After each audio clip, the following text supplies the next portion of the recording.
முடிவு மகிழ்ச்சியாக இருக்கும்.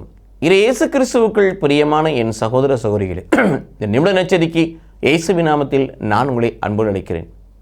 கடவுளுக்குள் வாழுகின்ற பொழுது, கடவுளோடு பயணிக்கின்ற பொழுது ஆரம்பம் நமக்கு ஒரு விதமான இடர்பாடாய் துன்பமாக இருந்தாலும் முடிவு மகிழ்ச்சியாக இருக்கும். பிரசவ வேதனை என்பது பெண்களுக்கு, பேறுகாலம் என்பது பெண்களுக்கு வலித்தான்.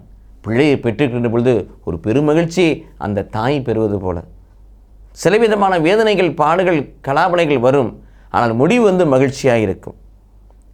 அதுக்கு சில காரியங்களை பார்க்கலாம். மார்க்கு 9:23, விசுவசிப்பவனுக்கு எல்லாம் கூடும். யோவான் நற்செய்தி 11:40, மார்த்தாள் நீ நம்பினால் கடவுளின் மகிமையை காண்பாய், உங்கள் துக்கமெல்லாம் சந்தோஷமாய் மாறும் என்று யோவான் 16:20 வாசிக்கிறோம்.